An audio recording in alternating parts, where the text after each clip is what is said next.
Hadis yang pertama, amal tergantung niat. Ini judul, tajuk bukan Imam Nawawi yang buat, ini adalah penerjemah yang buat. Jadi tak apa, kadang kita setuju dengan terjemahan dengan tajuk tu, kadang tak setuju. Tak apa, yang penting kita baca bahasa Arab deh.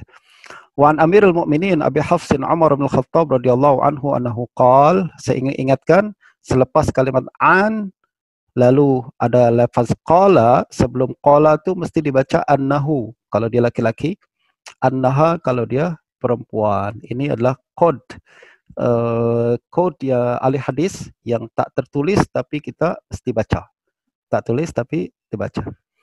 An Amirul Mukminin Abi Hafsin Umar bin Khattab radhiyallahu anhu annahu qala sami'tu Rasulullah sallallahu alaihi wasallam yaqul innamal a'malu binniyat wa innamal likulli imri'in ma nawa. Faman kanat hijratuhu ila Allah wa rasulihi fa hijratuhu ila Allah wa rasulihi wa man kanat hijratuhu lidunya yusibuha aw imra'atin yankihuha fa hijratuhu ila ma hajara ilaih. Rawahu Imam al-Muhaddisin Abu Abdullah Muhammad bin Ismail bin Ibrahim bin Mughirah bin Bardizbah al-Bukhari wa Abu Husain Muslim al-Hajjaj bin Muslim al-Qushairi an-Naisaburi fi sahihaihima alladzaini huma as-sahhul kutubil musannafah. Daripada Amirul Mukminin Abu Hafs Umar bin Khattab radhiyallahu anhu, beliau berkata, aku mendengar Rasulullah sallallahu alaihi wasallam bersabda, sesungguhnya amal itu tergantung dengan niatnya. Innamal a'mal binniyat. Ini para ulama kadang memahaminya, amal itu ditentukan dengan niat. Innamal a'malu binniyat. Amal itu ditentukan oleh niatnya. Dan setiap orang akan mendapatkan sesuai dengan apa yang dia niatkan. Jadi apa yang dia dapat adalah mengikut apa yang dia niatkan. Kalau dia niatkan baik, maka dia akan dapatkan kebaikan. Kalau dia niatkan karena Allah, dia akan dapatkan pahala. Kalau dia niatkan dunia, maka dia tak akan dapatkan balasan daripada Allah Subhanahu wa taala.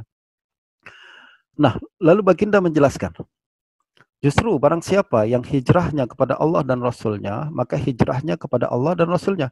Jadi ini berkaitan dengan konteks hijrah pada zaman Nabi, dan kaum muslimin berpindah dari Mekah ke Madinah, dengan walaupun pekerjaan mereka sama, yaitu sama-sama keluar dari Mekah ke Madinah berjalan dengan naik unta atau berjalan kaki, tapi pahala berbeda-beda mengikut niat yang berbeda-beda. Ada yang pahala full 100% karena niatnya adalah karena Allah dan Rasulnya. Ada yang dapat pahala 50% sebab niatnya pun 50%. Ada yang 0% sebab niatnya pun bukan karena Allah dan Rasulnya.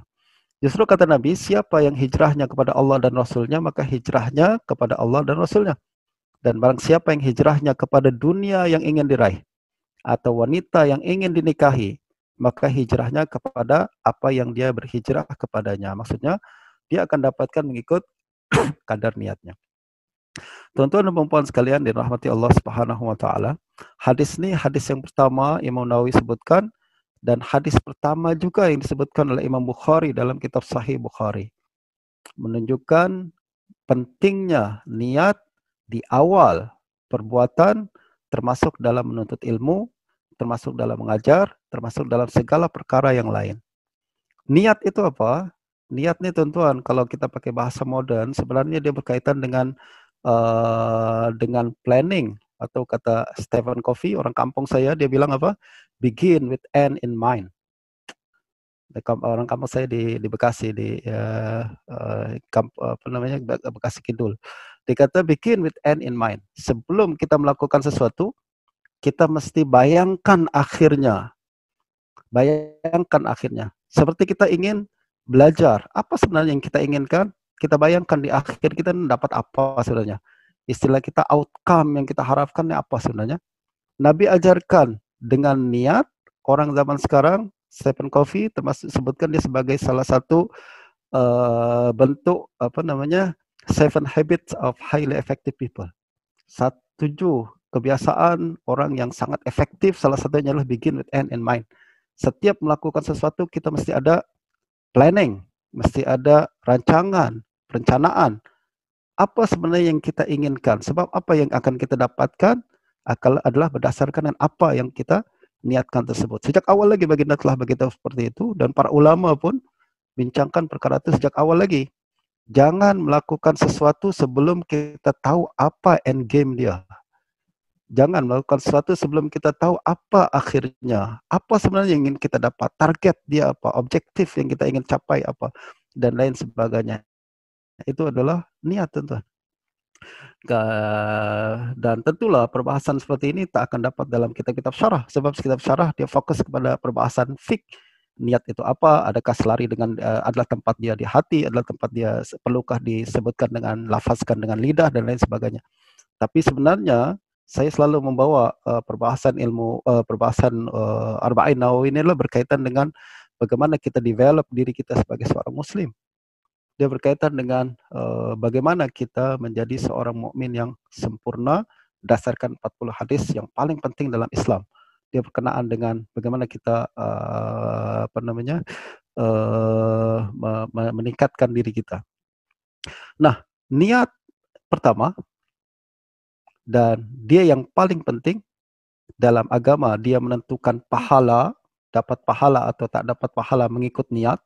Walaupun pekerjaan sama, walaupun kita mandi setiap hari sama, tapi mandi yang diniatkan dengan untuk dapat pahala Jumat berbeda dengan mandi yang sekedar kebiasaan saja, betul tak? Kerja sama, pekerjaan yang kita lakukan sama, akan tapi mendapatkan pahala berbeda mengikut apa yang kita niatkan. Nah, begitu juga apa yang kita buat pada setiap hari, kita mesti berpikir bahwa mesti ada Muslim mesti selalu memiliki kesedaran apa yang dia buat nih, apa yang ingin dia dapatkan. Sekali lagi, dia kena aware, sedar berkenaan dengan end game daripada setiap amalan.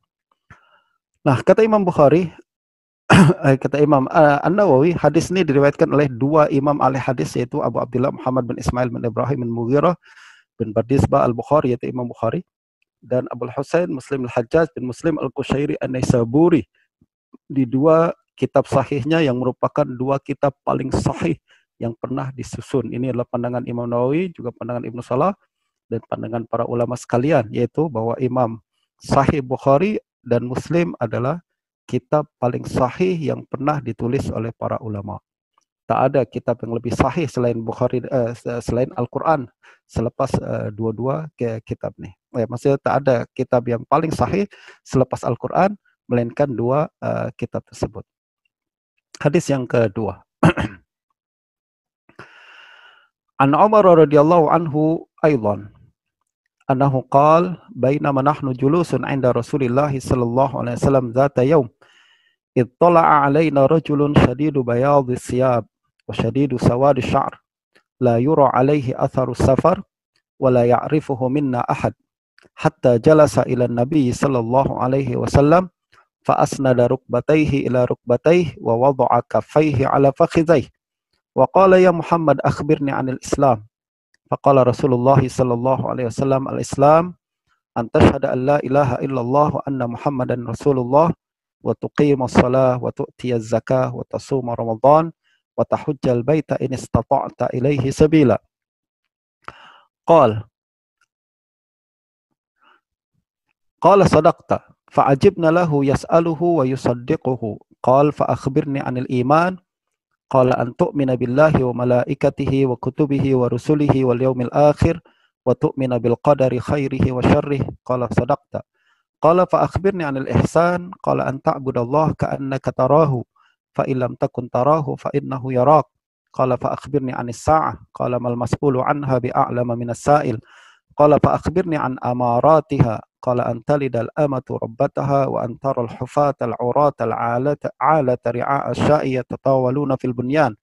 Thumma intalaqa falabistu maliya. Thumma qala ya Umar atadri man as-sa'il? Qultu Allahu wa rasuluhu a'lam. Qala fa innahu Jibril atakum yu'allimukum dinakum. Rawahu Muslim. Hadis yang kedua daripada Sayyidina Umar bin Khattab radhiyallahu anhu.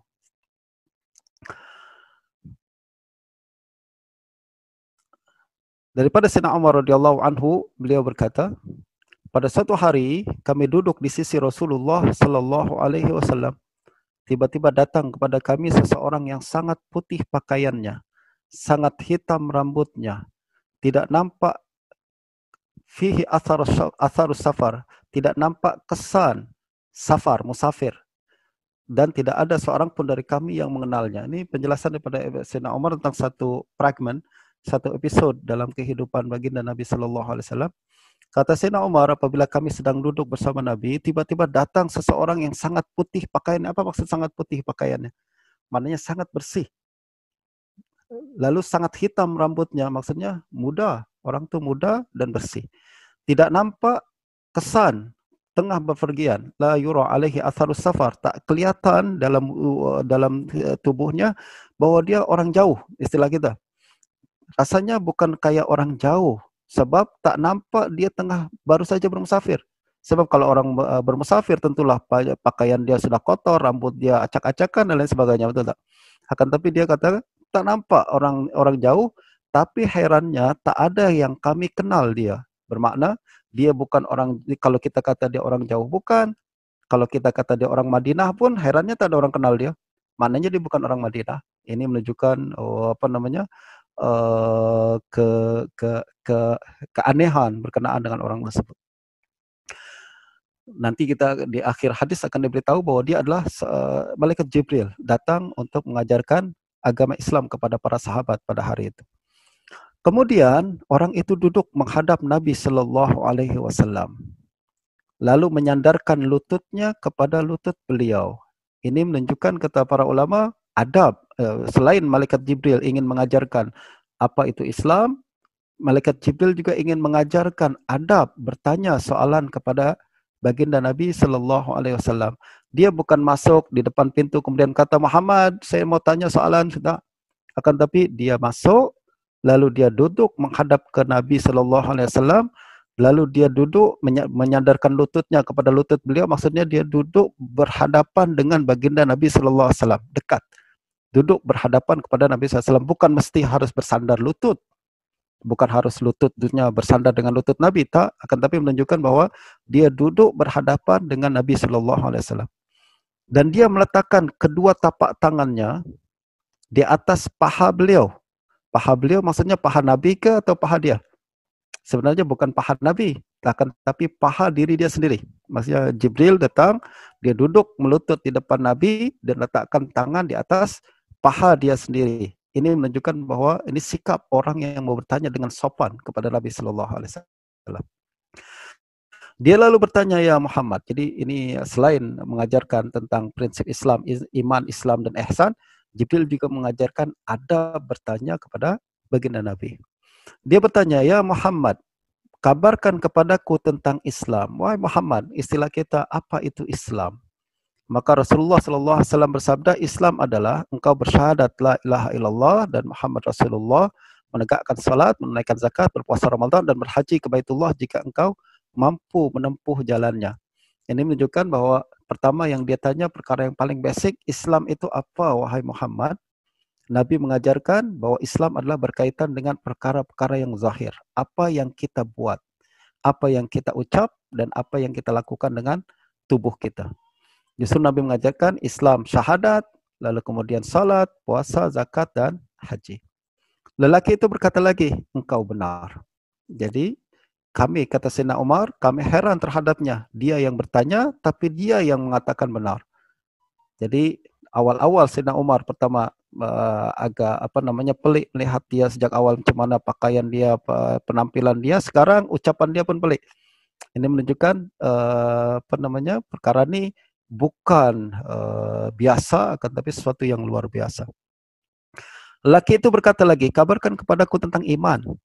Beliau menjawab, baginda menjawab, Anda beriman kepada Allah, para malaikatnya, kitab-kitabnya, para rasulnya, hari akhir, dan Anda beriman kepada takdir yang baik maupun yang buruk.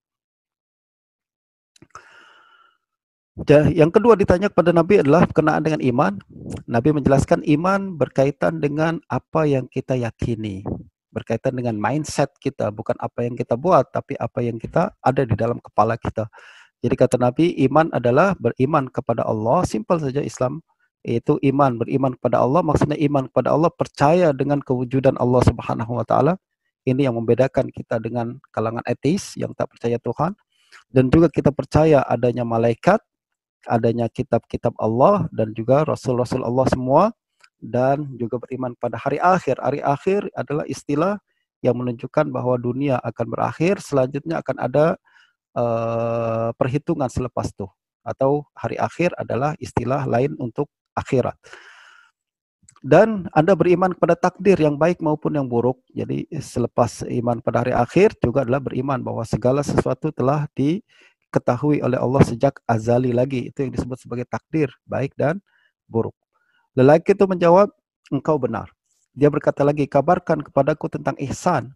Beliau menjawab, Anda menyembah Allah seolah-olah melihatnya.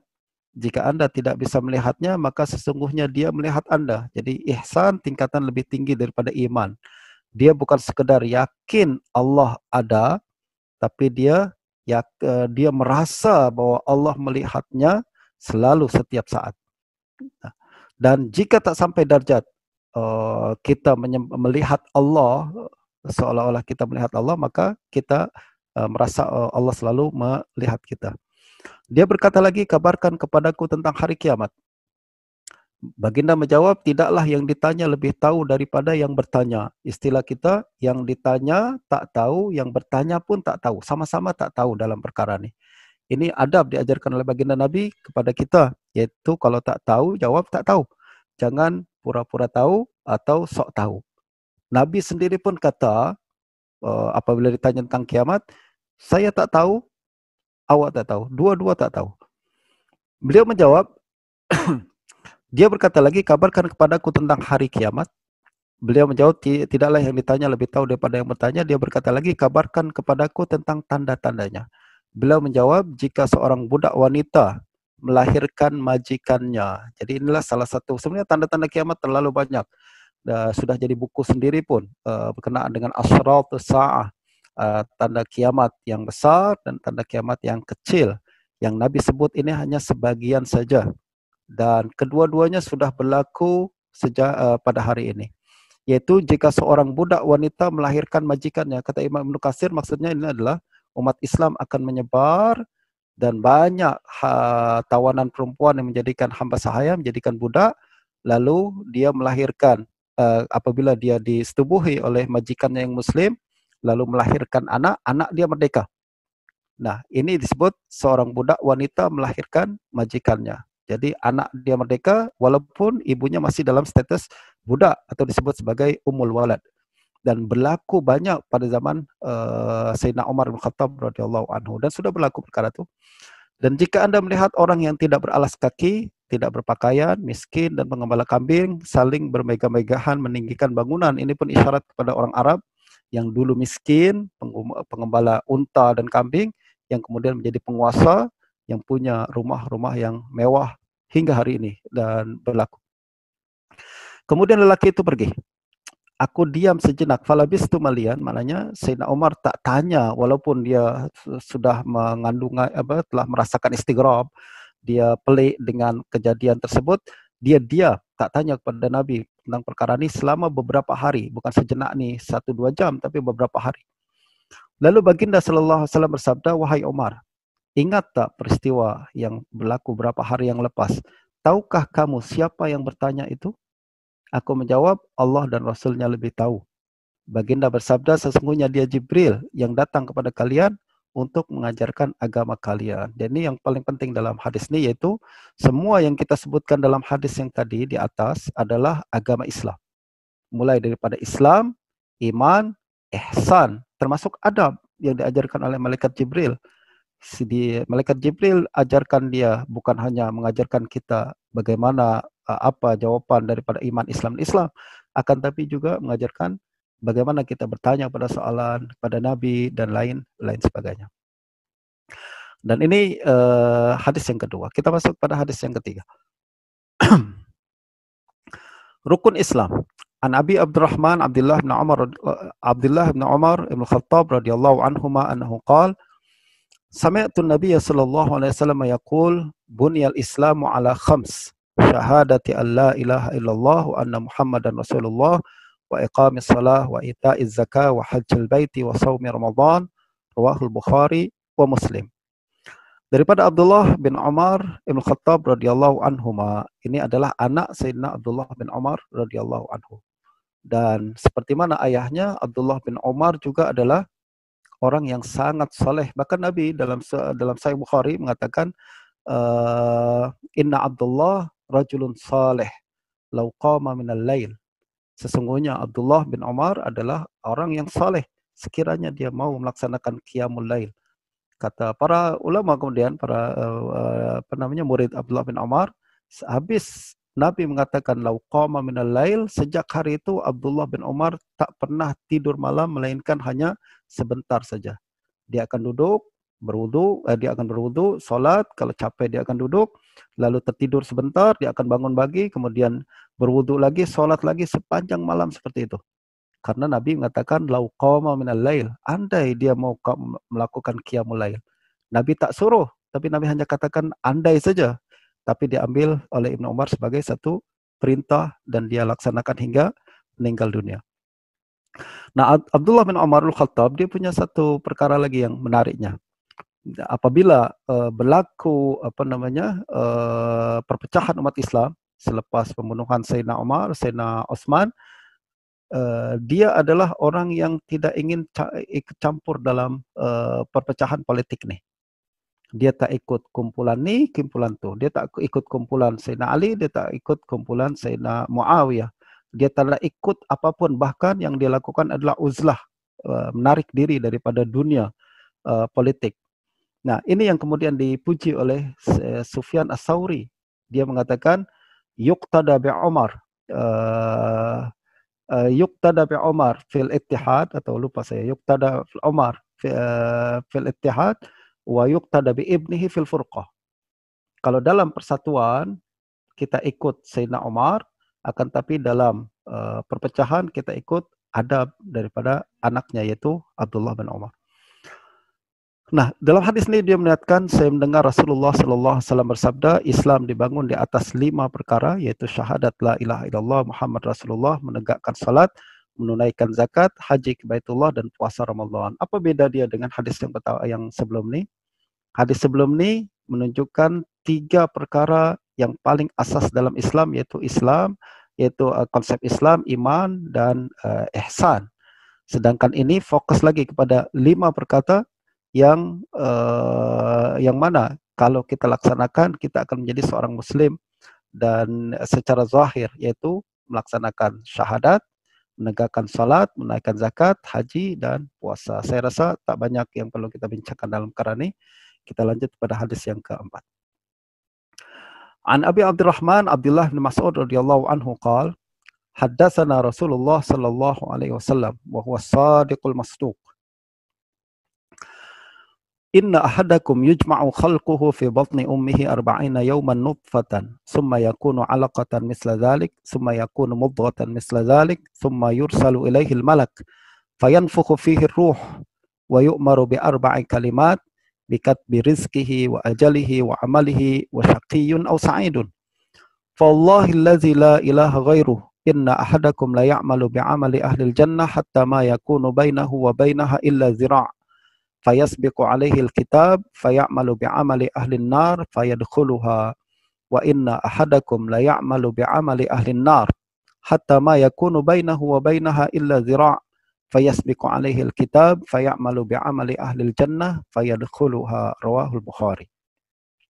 Hadis yang keempat, teman-teman sekalian, ini sebenarnya berbincang berkenaan dengan perkara yang salah satu perkara terpenting dalam Islam juga.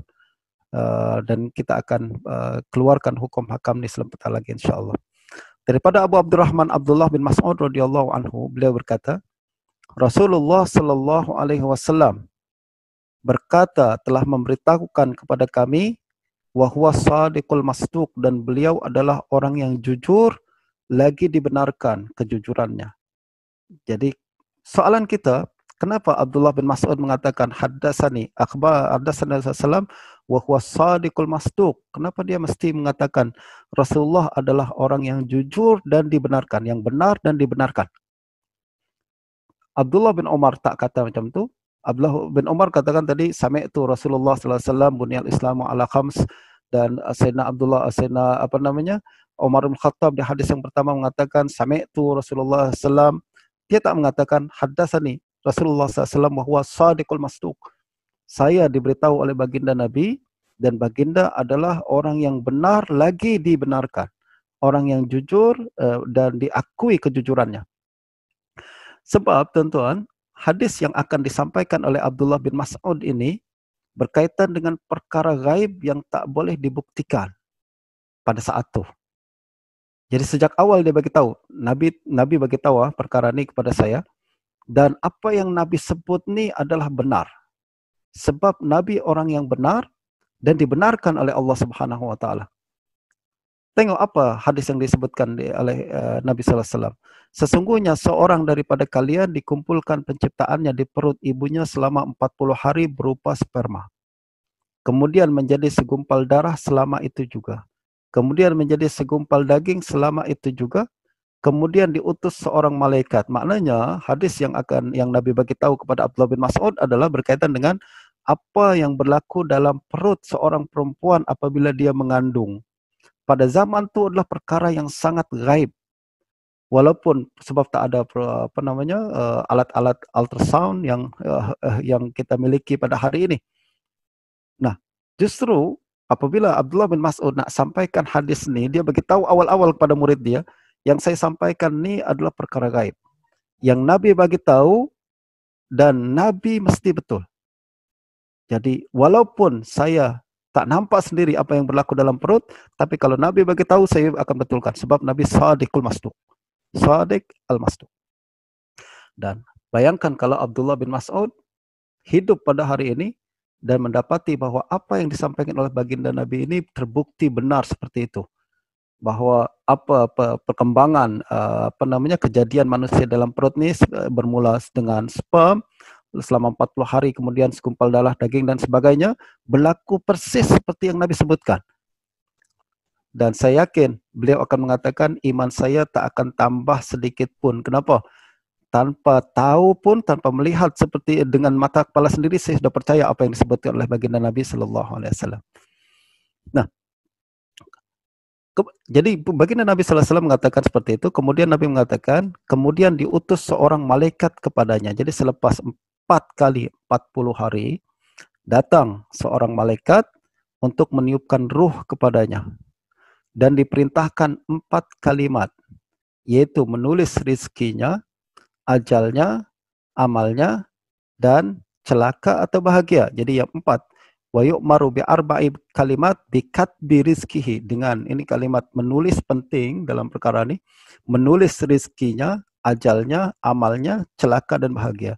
Tuan-tuan puan sekalian, para asatidzah sekalian, saya teringat apabila melihat hadis ini, bagaimana Nabi mengatakan wa yu'maru bi arba'i kalimat bi katbi rizkihi, dengan menulis rizkinya. Kalimat menulis ni mengingatkan saya kepada perbincangan berkenaan dengan DNA. Jadi para saintis yang berbincang berkenaan dengan kejadian manusia, beliau mengatakan bahwa kejadian manusia, DNA manusia itu seperti sebuah buku. DNA manusia seperti sebuah buku. Dengan satu DNA ni, dia boleh tahu, walaupun manusia ini belum jadi manusia, tapi apabila dikeluarkan DNA-nya, kita akan boleh tahu kalau dia jadi manusia, nanti panjangnya seperti apa, kulitnya warna apa, rambutnya keriting atau hitam ataupun pirang, mata dia warna hitam atau biru dan lain sebagainya, dengan hanya keluarkan DNA saja. Sebab DNA seperti sebuah buku, ya, manual, yang mana kalau dia diletakkan dalam satu tempat, maka manusia akan dibina, diciptakan mengikut apa yang tertulis dalam DNA tersebut. Nah, apa yang disebutkan dalam hadis Nabi, Nabi tak sebutkan bahawa malaikat menulis kulit dia macam mana, rambut dia macam mana, sebab itu perkara berkenaan dengan fizikal.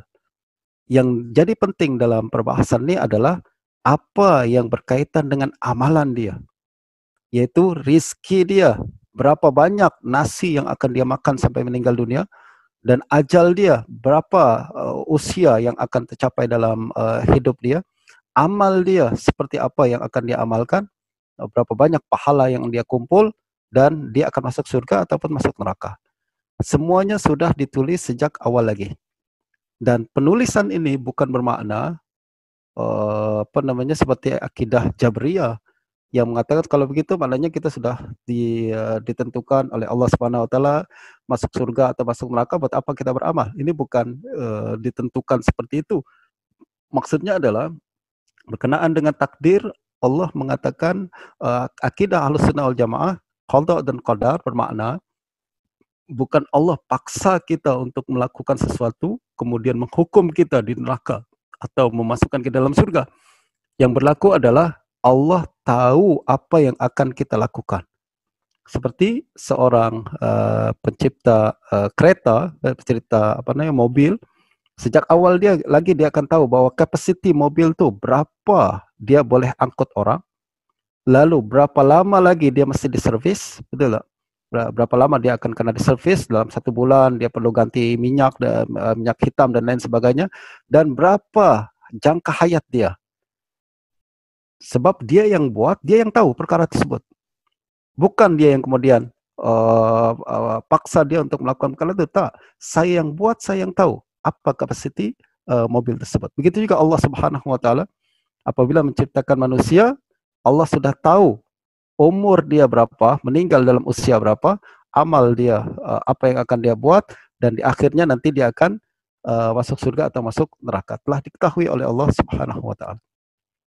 Justru kata Nabi sallallahu alaihi wasallam, demi Allah yang tidak ada sesembahan yang berhak disembah selainnya, sesungguhnya seorang daripada kalian benar-benar beramal dengan amal penghuni surga hingga jarak antaranya dan surga hanya sejengkal. Lalu takdir mendahulunya, fayasbiqu alaihil kitab. Maksudnya ketentuan Allah sejak awal lagi sudah mendahuluinya.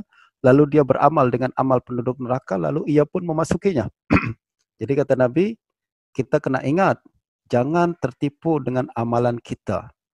Sebab kita tak tahu akhir hayat kita. Amalan kita sekarang baik, belum tentu akhir baik. Begitu juga sebaiknya. Sebab sering berlaku orang yang beramal dengan amalan ahli surga, dia orang yang saleh, alim sangat sejak dari kecil sampai tua, tapi ketentuan sudah berbeza dengan yang tidak disangka-sangka, akhirnya di akhir hayatnya dia melakukan kekufuran dan meninggal dalam keadaan kufur. Dan sesungguhnya seorang daripada kalian benar-benar beramal dengan amal penduduk surga, neraka, hingga jarak antaranya dengan neraka hanya sejengkal. Lalu takdir mendahuluinya, lalu ia beramal dengan amal penduduk surga, maka ia pun memasukinya. Ya, hadis ini mengajarkan kita banyak perkara, tuan-tuan. Yang pertama adalah hadis ini paling penting mengajarkan kita. Pengajaran yang paling penting dalam hadis ini adalah don't judge istilah orang kampung saya lupa juga. Don't judge the book by its cover. Jangan nilai sebuah buku dengan covernya saja. Jangan nilai seseorang dengan apa yang dia buat pada hari ini, sebab kita tak tahu apa yang akan dia buat pada kemudian hari. Apa yang kita buat apa yang kita nilai dia pada hari ini, sekarang dia sangat baik, masya Allah, saleh dan lain sebagainya, belum tentu di akhir dia baik. Begitu juga orang yang buruk pada hari ini, jangan terus kita vonis neraka saja pada hari ini. Sebab kita tak tahu akhirnya. Justru, don't judge a book by its cover. Jangan nilai seseorang dengan covernya pada hari ini, yang pertama. Yang kedua, hadis ini juga mengajarkan kepada kita, diri kita sendiri, jangan merasa hebat dengan diri kita, dengan keadaan kita pada hari ini. Betul tak? Kalau sekarang kita ini hebat sangat, Quran hatam berapa kali, hafalan kita hebat, kemudian hadis beribu-ribu kita hafal, jangan terus kita merasa macam confirm ahli surga lah. Tak, akan tapi kita mesti ingat akhir hayat tak ada siapa yang tahu. Justru kita mesti selalu takut, kita selalu ittiham diri kita sendiri, jangan kita merasa hebat dan merasa selamat dengan keadaan yang sekarang.